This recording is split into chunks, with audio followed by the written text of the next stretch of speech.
টোটোকে একটা স্পেসিফিক নিয়মের মধ্যে আনতে হবে, যেটা রেজুলেশন করা আছে। প্রশাসন ঘুমোক, আমরা প্রশাসনের ঘুম আর ভাঙাতে চাই না। আমরা এবার ঘুমিয়ে পড়ছি, প্রশাসন জেগে থেকে আমাদের পাহারা দিক, দেখি কি হয়। লাগু তো আজ বললে কাল হয় না, কতগুলো পদ্ধতির মধ্যে যেতে হয়। আমাকে লয়ের সাথে কথা বলতে হচ্ছে যে আমার এটা আইনত আমি করতে পারি কিনা।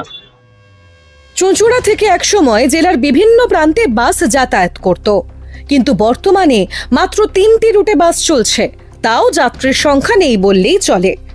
বাস মালিক সংগঠনের অভিযোগ, টোটোর দৌড়াতে ধুঁকছে একাধিক বাস রুট। একাধিক রুট ক্ষতির মুখে বলে অনেকদিন ধরেই আওয়াজ তুলছিল হুগলি জেলার বাস মালিক সংগঠন।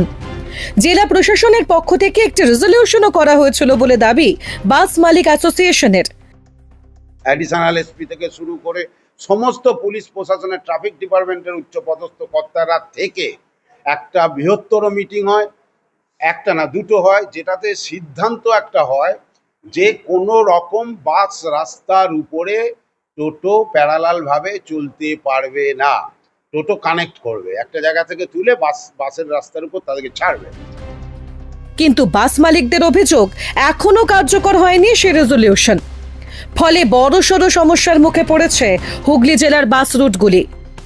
কিন্তু সেইটা কার্যকরী করার জন্য আমরা বহুবার আবেদন নিবেদন করেছি, শতাধিকবার চিঠি দিয়েছি, শতাধিকবার ডেপুটেশন দিয়েছি, কিন্তু সরকারের ঘুম ভাঙেনি। খালি বললে আচ্ছা দেখছি, আচ্ছা করছি, আচ্ছা করব, এই করতে করতে জেলার 50% রুট বন্ধ হয়ে গেল।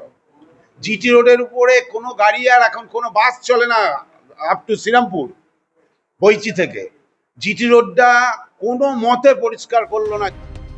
অবশেষে হুগলি জেলা বাস অ্যাসোসিয়েশনের পক্ষ থেকে আগামী 16 জুন থেকে হুগলি জেলা জুড়ে বাস ধর্মঘটে সামিল হতে চলেছেন বাস মালিকরা। তাদের দাবি, রেজলিউশনে যা লেখা হয়েছিল তা কার্যকর করতে হবে ও বাস রুটে টোটো চলাচল নিষিদ্ধ করতে হবে। সমস্ত টোটোকে নিয়ন্ত্রণ, আমরা টোটো বন্ধ করতে বলছি না, টোটোকে একটা স্পেসিফিক নিয়মের মধ্যে আনতে হবে, যেটা রেজুলেশন করা ছিল। আর এই যে বেআইনি অটোগুলো চলছে, পারমিট নেই, এই অটোগুলোকে আপনার যে কোনোভাবে বন্ধ করতে হবে। এবং ম্যাজিক ম্যাক্সিমো এই যে ছাদ পাদানি, এই যে লোক তুলে নিয়ে যাচ্ছে রিক্সে, আমরা সেইটাও মানতে পারছি না। আর আমরা তো এমনি গাড়ি চালাতে পারছি না, আমাদের গাড়ি চালানো অসম্ভব হয়ে গেছে, আমাদের পক্ষে আর ঘর থেকে টাকা দিয়ে চালানো সম্ভব নয়। আজকে চুঁচুড়ো সাব ডিভিশনের 98% গাড়ি নতুন হয়ে গেছে, কষ্ট করে হলেও তারা দিয়েছে। তারপরে তাদের যে অবস্থা হচ্ছে, ল্যাজে গবরে হয়ে যাচ্ছে। এই গাড়িগুলো তারা রাখতে পারবে? সব তুলে তুলে অন্য জায়গায় নিয়ে চলে যাবে।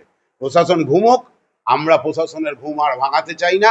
আমরা এবার ঘুমিয়ে পড়ছি, প্রশাসন জেগে থেকে আমাদের পাহারা দিক, দেখি কি হয়। বুধবার চুঁচুড়া একটি অনুষ্ঠানে এসে পরিবহন মন্ত্রী বলেন, ধর্মঘট কোনো সমাধান নয়, আমরা চাই সবাই বেঁচে থাকুক। কিন্তু আমাদের হাতে তো এই ক্ষমতা নেই যে সাধারণ মানুষকেও আমরা বাধ্য করতে পারবো না যে আপনি টোটো চাপবেন না, অটো চাপবেন না, বাসে উঠুন। কিংবা আমরা এটাও করতে পারবো না যে অটো টোটো চালাচ্ছে যে বেকার যুবকরা, তাদের প্রশাসন দিয়ে হাঁটিয়ে দেওয়া। আমরা একটা রেজিস্ট্রেশন দেওয়ার পথে আছি, যে কিউআর কোড সহ টোটোগুলোকে আইডেন্টিফাই করব এবং স্টিকার মেরে আইডেন্টিফাই করব। এটা আমার কিছুদিনের মধ্যেই হয়তো শুরু হয়ে যাবে। বাস থাকবে, টোটো থাকবে, অটো থাকবে, সার্ভাইভ সবাইকেই করতে হবে যদি আমরা একটা ডিসিপ্লিন মেনে চলি। তবে এটা ঘটনা যে কেউ জীবিকাচ্যুত হোক, এটা আমরা কখনো চাই না। আমরা একটা ডিসিপ্লিন সিস্টেমের মধ্যে নিয়ে আসবো, কারণ যেহেতু আমার হাতে টোটোর কোনো পারমিট দেওয়ার অধিকার নেই, আমার হাতে কোনো টোটোর সংখ্যার কোনো তথ্য আমাদের হাতে নেই, এটা বিবেচনা করে করছি। আমি বাস মালিকদের আশ্বস্ত করতে পারি, কষ্ট অনেকটা করেছেন, আর কিছুটা দিন অপেক্ষা করুন, আমরা একটা ডিসিপ্লিন এনে দেবো। আমি চাই যে সবাই সার্ভাইভ করুক, সবাই বেঁচে থাকুক।